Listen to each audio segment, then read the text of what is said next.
Oh my goodness. You guys have got to rally around Hastings Main Street right now with Jenna Dennis and Great Expectations. They're doing the potatograms. I'm going to say it every day. I think this is the coolest Valentine's Day gift that you can give somebody is you basically can write a little Valentine's message on a potato. They'll do it for you. This one says, I like big spuds and I cannot lie. So And you can cute. deliver it to a loved one. I think that's such a genius way. Who doesn't love potatoes?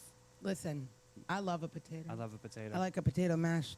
I like it. I love a potato, and I love this museum. You guys, we have an incredible conversation. So we're time traveling a little bit today with our buddy Julia, not just in a dusty textbook way, not in a powdered wig, snooze button history class kind of way, but in a deep, emotional, mind-opening, history is alive kind of way. You see what I did there? Very nice. We got the brilliant Julia Brennan in studio again with Ximenez Fatio House talking about the coolest tours and lecture series coming up. Julia, welcome back to Sunday TV.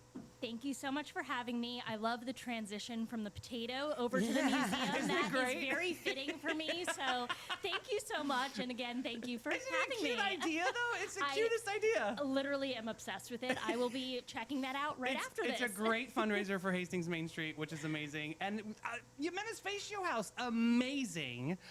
You have one of my favorite tours is I lived here as well, right? Yes. And this is one of the last times we're doing this. It is. So this is going to be, I believe, our 5th year of doing this tour. And as you said, it is our final year. It really talks about the enslaved people who lived on our property. For us, it was very important to tell the full history of our house. And they were really what we refer to as the invisible hands that made every single day possible at the boarding house.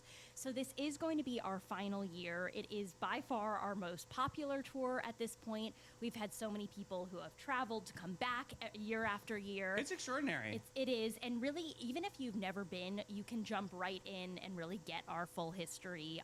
In terms of the enslaved people, it is so moving and something that we are so fortunate to be able to do one last time. Because it's essentially giving a spotlight to people that necessarily wouldn't get the spotlight back in the day, right? Can you talk a little bit about that? That's amazing. Absolutely, yeah. So for our house history, we were run primarily as a boarding house, kind of like a fancy hotel, and we would have many, many guests staying there at a time, and really, for most of our history, just one female owner. And obviously, running a house like that and running a business like that just on your own was impossible. So it really was these, again, invisible hands that made every single day possible. We have so many records, luckily, that give us their names, a lot of their stories. So the people that we are portraying, we actually know lived on our property. So just having that history come to life and really just a full picture of what life at a boarding house in St. Augustine would have been like. So I've got to ask the elephant in the room, why the last season? If this was such a great tour, has it just run its course? So there are a couple of reasons. We have a phenomenal amount of actors who come in every single year. One of them is James Bullock, who has worked amazing. all over God St. bless Augustine. America, yeah. He is one of the greatest people I've ever met, and he has recently, or not even recently, about a year ago, he moved to Arizona, and he's coming back just for this tour. We have another actor who is in the process, as we speak, of moving to Atlanta. So there were just a couple of reasons that we felt it was running its course naturally. We also do want to make sure that nothing gets stale, and we make room for new exhibits, and every February we will be doing something for Black History Month. This just seems like the natural progression that we don't, stretch it too thin. So maybe a remix or a revamp in the future. So maybe we're just putting it to... I love that. I think that's a great idea. Keep it fresh, keep it new, keep it fabulous, and Exactly. everyone will follow suit. I think that's great. So, final chapter of this tour. I mean, is there going to be anything different from the last 5 years on this last one? Absolutely. So we are focusing a little bit more on the Seminole Wars this year. Okay. So you'll get a touch of that, as well as a man named Louis Fatio Pacheco. He was an enslaved person who actually, again, is connected to our house's history, and he had a very insane life, to put it lightly. So you'll hear a lot about that. And then again, just general St. Augustine history regarding Black history. So Mel, let me paint you a picture. It's basically like you're walking into this incredible boarding house museum, and you go room to room, and there's different actors in these rooms kind of explaining what the day in the life really truly it looks like. I think it's extraordinary because like you and I are hands-on learners. We need Absolutely. people like in front of us showing us how to do it. Yeah, like and then- visuals. yeah. Yes. So I think this is really cool because it kind of permeates that like I'll tell you this much. yeah, if tell us. something like this existed when I was in school, Yeah. I would have probably like super excelled at history. And I'm learned the a lot same way. more. Yeah, because Yes. this Yeah. is so fun. It really brings it to life, and I agree. I'm so visual, and you can read stuff in a textbook and be impacted by Not the it. same. But when you actually see it, and we have, again, such incredible actors that really bring it to life. And it's something that, you know, when we're working there, we see it from the ground up and like all the rehearsals. But then when it actually happens, I'm like finding myself getting emotional. And I'm like, I know I could almost recite it at this point, but just seeing it come to life and seeing, you know, the people who visit and their reactions, it's just an I incredible love that. tour. I think that's a really innovative way to, you know, encourage people to go and kind of see how history really shapes the demographic in our area, which is Do you amazing. think there'll ever be an opportunity with the school system for them to bring the students in for part of their history lesson to like see this like a live? field trip or something? Yeah. Yes, so I am so happy you brought that up because that is something we have tried to figure out for the past couple of years. And logistically, again, especially with so many of our actors not being present in St. Augustine all the time, it's been very difficult. This year, we are recording the whole thing. We're going to put together almost like a little mini documentary. Very And then cool. we're going to try to get it to the libraries, get it to the schools. Ooh, we can so- help you be a vehicle for that. Love No, that. literally, my last job was Education Foundation. So, Oh, gosh. yeah, I can introduce you to Kathy Newman. She's an incredible. I know I'm doing this on live, but honestly, I love it that. is amazing. I can definitely be a good. That would be I, huge. That is I so agree, Mel. I perfect. think you're right on yeah, the money with 'cause that. Think yeah. about it, like you know how many students there are that are. I was a terrible student. Let's Yeah. just like put it out there. Same. But if this was a way I could learn, yeah, you were a good student. Oh, that makes sense, Teacher's honestly. pet. Yeah, me, I I was. want to be teacher's Not pride. me. They were like, you can go sit in the hallway because you can't stop That talking. was my life. I was Yes. always in the hallway, so you In get fourth Listen. grade, okay, I was a little bit of a bad boy because I would coordinate my outfits for whatever the artwork was in the hallway because I was a big talker. So that, and I was a note passer in school. Like I don't know about you guys, but like I was a note The passer. original texting. Yeah, I was totally a note passer. So let's step all change into this incredible lecture series coming up, celebrating our 250th anniversary of the United States of America. so exciting. This is something that I've worked at the museum for about 6 years, and I would say the last 3 or 4 years we have kind of been discussing what we were doing for the semi-quincentennial. It's something that really all around the nation, all of these cultural institutions are coming together to really celebrate. So for us to kick off our celebration, we are doing this lecture series. It's called Unknown Facts and Faces of the American Revolution. Okay. So we have incredible speakers, a lot of which are again flying in just for this, and we're doing these free lecture series. They're at Ringhaver Student Center at Nice. Flagler College, and Beautiful. just kind of our kickoff to celebrate the 250th. That's so exciting. I mean, I'm seeing common themes here of I lived here tour and then the unknown. Yes. You guys really do find a voice for the voiceless on a lot of these kind of lectures, right? That are Yes. coming up. Yeah. Can you talk a little bit about the series? Absolutely, and I first of all love that. That's something that we have really concentrated on. We want to tell the full history, full package, if you will. And I think a lot of the times there are certain topics that are focused on and so many things that are forgotten. So for us, bringing those stories to life is very important. We are again really focusing on the unknown stories. For example, the next lecture that we have, which is February 12th, is what part did Florida Africans play in the American Revolution? Ooh. We have a few others that are going to touch on the Menorcans, which obviously here in St. Augustine are very prevalent and important. So kind of just these stories that are often forgotten. I think also with Florida not being a lot of the times the focus of when you think American Revolution, you think colonies, you think more up True. north. Yeah. I think kind of bringing that down and showing that although we weren't part of that, we were still very impacted by the Well, we revolution. flipped and we flopped. We were Spanish, Exactly. then we were English. So I mean, much so back and forth with that. and so what did that do with American slavery? I mean, that really did change a lot, right? Changed They so were much. free one day, Yeah. then they were slaves the next day. Yes. So that yo-yo, you must have seen a lot of that with the boarding house. Absolutely. So much yo-yoing. And yeah, that's something that when you go to our I Lived Here as Well tour, we do touch on that a little bit because depending on what period it was, your whole position in life would basically change. So again, that is very important for us to tell those stories. Julia, we interviewed this incredible author, and I don't know if you know Anne Colby, but she wrote this incredible book called Wicked Oh my St. God. Augustine. Girl, it Okay. is short read. Go ahead. I know the name of that, but I didn't know her name. Okay, I need to look into so this. good. You need to It meet her. really focuses on the different madams and the brothels that were in town during the day, because literally that was a form of our commerce. And we laugh about it now because it's such a gauche thing to talk about. But honestly, that was a way of life. And there was a lady named Blanche Altavilla Okay. that literally owned a lot of property in the West King area and created like a country club. Oh my and she gosh. provided health care for her workers and for the Johns that would come in and have Gave a him romp. breakfast, too. That is an incredible story. I'm And going to have that's- to look into that. I know, but this is why I love these lecture series, to learn these little nuances about our beautiful town. I mean, Exactly. we're older than the country. That's the whole thing. I think a lot of the times people focus on, like, which was great, the Henry Flagler period, but there's so much that happened prior to that. Yeah, and he I was think- not a nice boy. I know. I know. That too. I'm Absolutely. scared to say it, but Mr. Flagler, I would thank you for doing a lot of things in our town. We do appreciate you, but you were a But- naughty boy. Yeah. So let's walk through some other lectures that are coming up too. I think there's another one in March. So yeah, we have them there basically until May 21st, about one every single month. Love that. And again, they're free. So if you're looking for something to do, they're mostly on Thursday nights, and it's 7 to 8:30 approximately. So you could just pop over, learn a little bit, and then continue throughout your evening. But it's a great way to kick off the celebration for the 250th. Q&A session. Is there anything that you can talk to the lecturer about? Yes, absolutely. So we leave a little room at the end, about 15, 20 minutes. So if you have any, personal questions, anything more detailed, you're able to ask. So in March, we're going to be talking about we Floridians could have been British if it weren't for the Spanish.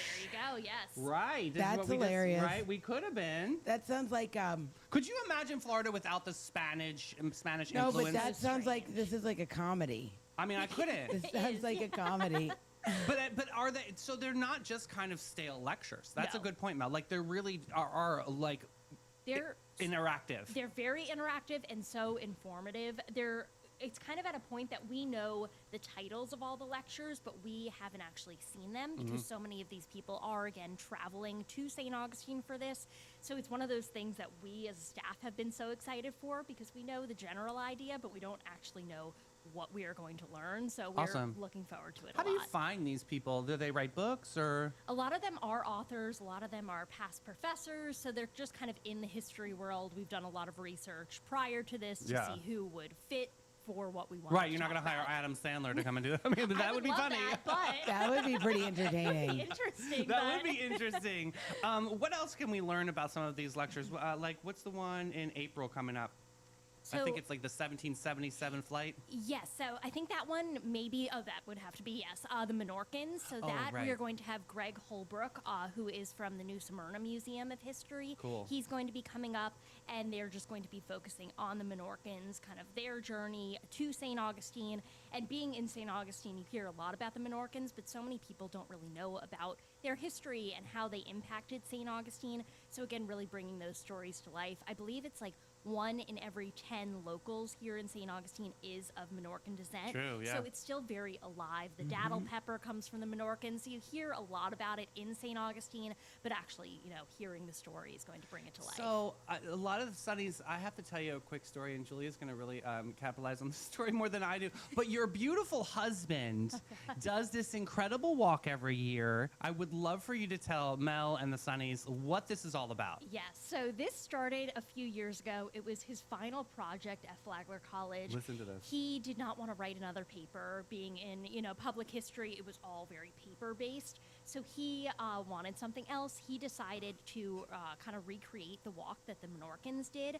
So they came from New Smyrna, which is about, I think it's like 80 miles south of us, and they marched up here and were able to move to St. Augustine. So with that, he decided to recreate that, and he made it a solo hike, which the first time he did that, I thought he was crazy because he was literally like camping on the side of A1A and then like just walking like 20, 30 miles in a day. Yeah. Oh my God. And I was like, this is the end of him. him. Like, I am so worried. Yeah, but you got to give him credit. He said, I'm not writing another paper. I got No. a better way to Yeah, do the this. dream. And yeah. he did, and people were so receptive to it. It really was something that, like, the local news and even the news in Menorca was picking up. Oh my and gosh. they were, like, so enthralled and just fascinated by this.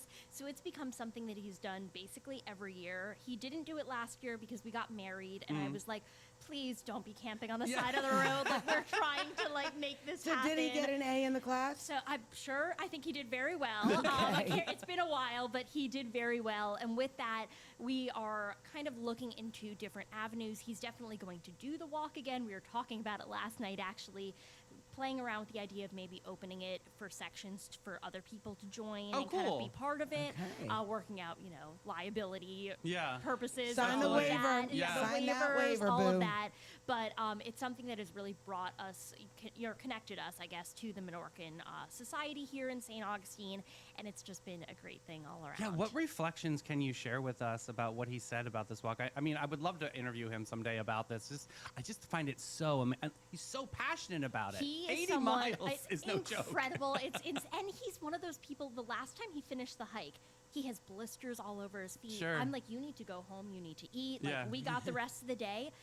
He goes missing, basically, and I'm like, oh, I'm assuming he's back home. I go in the house, and he's giving a tour, and I'm like, you haven't even showered. Like, what are Yeah, you what are you doing, dude? But he just, like, lives and breathes it so much. But for him, I think he studied a lot about the Menorcan story in St. Augustine, so actually being able to do it himself and bring this, like, new life to it was very I important. think that's awesome. I think it's so cool. So back to this lecture series, can you talk about like what people need to prepare for? I know you said that it's going to be at the Ringhaver Student Center. Yeah. They enter. Is it on a specific floor? Give the details of the Yeah, events. so first and foremost, I will again reiterate that it is a free event, but it's something that we definitely would love you to RSVP. We do have a cap on it, so to do that, you would just go to our website. You'll see lecture series right there and click on it.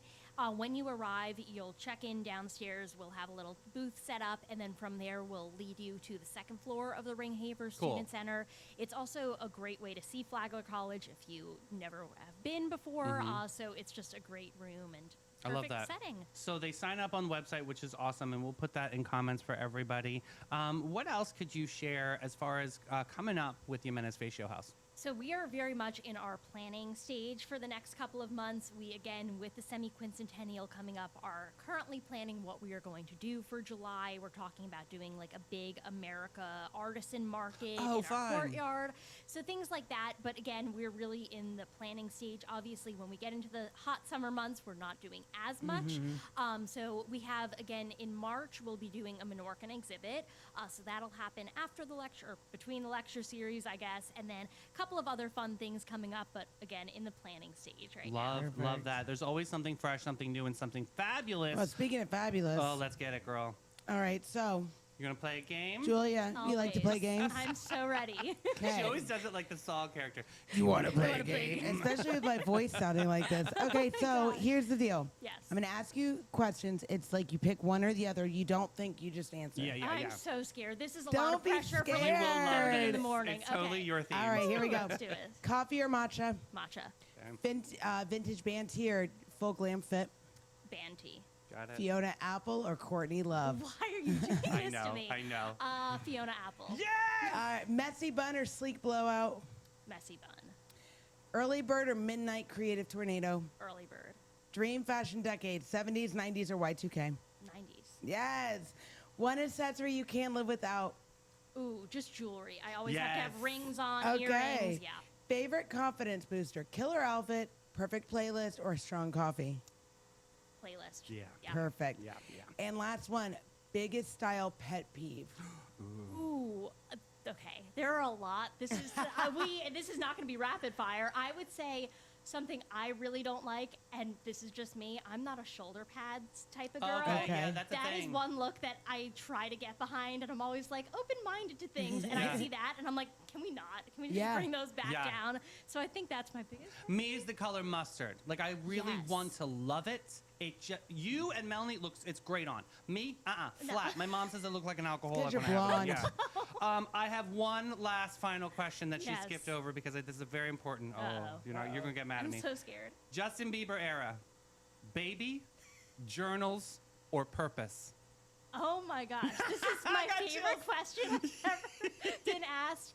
I want to go with purpose, but honestly, if we're bringing it all the way back, I'm going to do My World. Okay. Like 2009. Okay. Whoa. That is my go-to Yeah. era. Thank you for asking. Absolutely. God. Julia Brennan, everybody, thank you Yes. so much for your time today. Thank you. Tell everybody where they can find more information about Ximenez Fatio House. Absolutely. You could go to our website, which is the ximenezfatiohouse.org. I know that's wordy, but if you type it in, even if you make some mistakes, you'll find it. Or go to our social media. We have TikTok, Facebook, Instagram, and that is kind of my little baby. That's my fun thing to do, if I'm having a long day. So you'll get a lot of cat videos. We have 2 property cats, just some kind of Big fun cat stuff. fans out there. That's Hilarious. awesome. Barbara Jean, I know you're beaming right now. That's awesome. Julia, thank you for your time today. Thank you so much for having me. So much fun. Guys, we're going to take a quick break with Maritime Creative and Flashes and Brilliance.